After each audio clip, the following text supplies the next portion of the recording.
Стара Гърция има една практика, наречена евритмия, която днес на Запад отново е възобновена. И това е била практика, в която чрез движения са се пресъздавали, чрез ритмични движения са се пресъздавали процеси, явления от духовния свят. В България Петър Дънов ни е подарил пан-евритмия. Пан означава универсално, всеобхващащо. Тоест тук ние говорим за едно универсално, всеобхващащо движение. За един универсален, всеобхващащ ритъм е всъщност първичната проява на Бога. Излизането на духа, гмуркането му в материята, оживотворяване на тази материя и връщането на духа обратно в първоизточника. И всъщност паневритмията, чрез движение ние пресъздаваме целият път на развитие на човешката душа, всичките фази, през които тя минава, как в началото е едно с Бога, как се отделя, как слиза тук в гъстата материя, в един по-неорганизиран свят, където почва да работи върху себе си, върху своите мисли, чувства и постъпки. Както каза Петър Дънов, тези три неща са основните дисциплини, върху които ние имаме да работиме. И работейки върху тях, ние всъщност постигаме отново хармония с себе си и по този начин хармония с обикалящия ни свят. Слънцето грей, трепти зората от живот и любов. Трепти зората грейнала в брилянтени лъчи. Всичко ме спей, всичко ме сладко гласно пей, за Божи ден, за нови светъл Божи ден, за радост нова, що в сърцата ни безспирно лей. Всичко ме спей, всичко ме сладко гласно пей, за Божи ден, за нови светъл Божи ден, за радост нова, що в сърцата ни безспирно лей. Слънцето грей, трепти зората от живот и любов. Трепти зората грейнала в брилянтени лъчи. Всичко ме спей,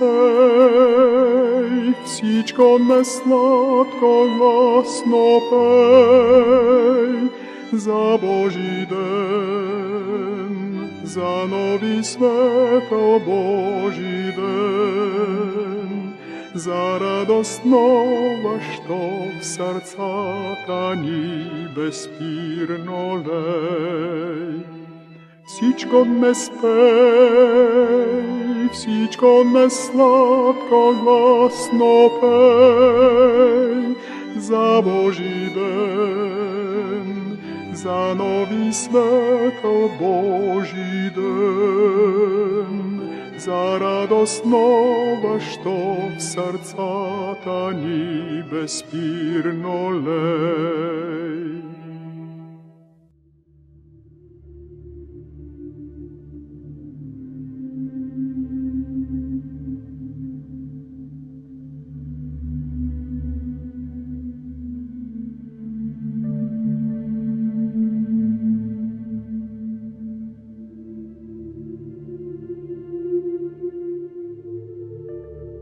Да, учителя Петър Дънов, той е една все още мистична фигура. Так, ако трябва да бъдем честни, дори ние в братството все още не знаем точно кой е той. Той казва, аз идвам от Слънцето. Като го питат кой си, откъде идваш, кой те праща, той казва, аз идвам от Слънцето. Искам да донеса слънчевата култура тук на Земята. От негови изказвания, от неговата биография знаем, че роден 1864 година в Николаевка на 11 юли или 12 юли. Това е малко трудно, защото тогава е бил стар стил. И е бил едно вълнаво, слабо момче. И с това момче в 19-та му година става една промяна. В по-късни години, така да се каже, този възрастният Петър Дънов, който ние наричаме учителя, казва, че Петър Дънов от 19-та си годишнина вече не е в това тяло. Тоест тук говорим за някакви духовни процеси, които ние физически не можем да видим. Как в една душа, която подготвя някакво тяло, може да слезе някакъв друг дух, който да говори чрез това тяло от духовния свят. Обаче за себе си казва, че той работи в това тяло от 7 март 1897. Т.е. той е вселен, има едно вселяване на... Когато някой, така се каже, напреднал дух има да даде нещо важно за развитието на човечеството. Тези духове те не са от кармичния цикъл на инкарнации, където се прераждат редовно на земята и не са от цикъла учител-ученик.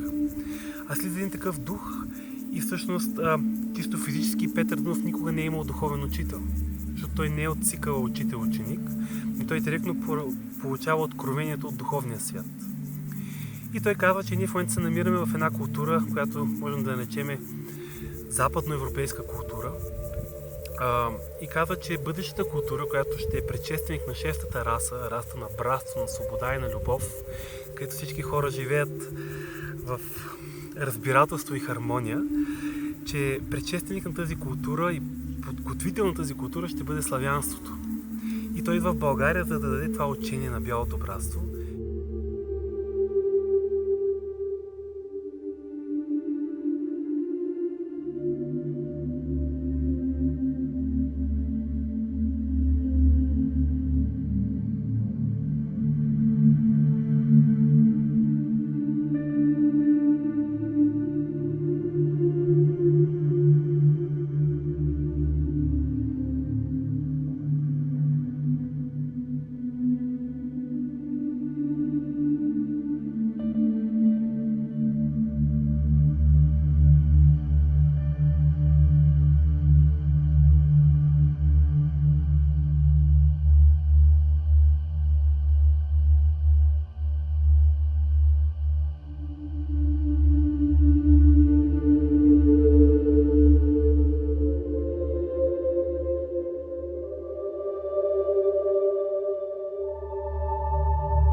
Музиката на паневритмията не е композирана.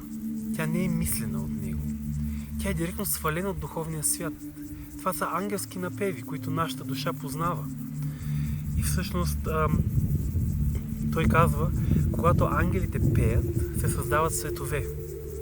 Ангелите всъщност чрез музиката, чрез звука, чрез вибрацията творят, създават, организират материята. Звука организира материята.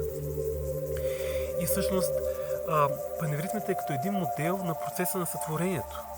Как човешките души излизат от Бога, как се създава физическия свят, за да можем тук да слезем, да се индивидуализираме, да добием, така да се каже, индивидуално самосъзнание, азово съзнание и вече като индивид отделен от цялото, съзнателно да се върнем към Божественото.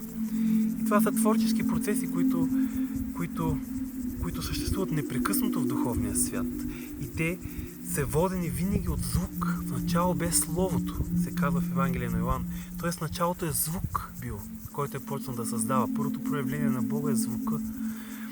И тези звуци, тези мелодии от паневритмията, те не са композирани от Петър Дънов, ами те са свалени от него, от духовния свят и са ни подарени, така да се каже, да работим с тях.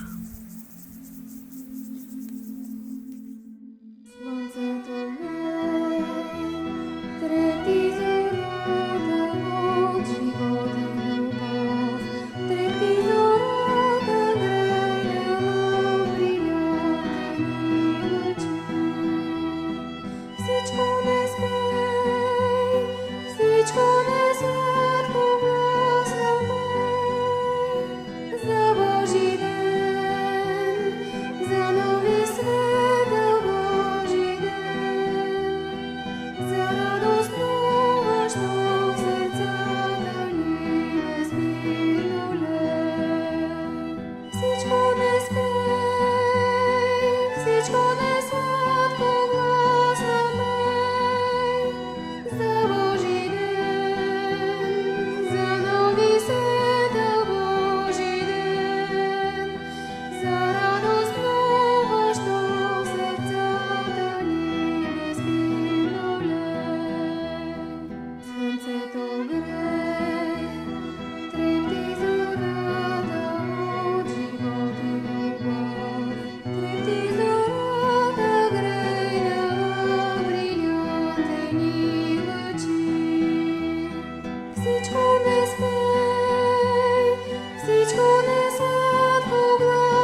Птичко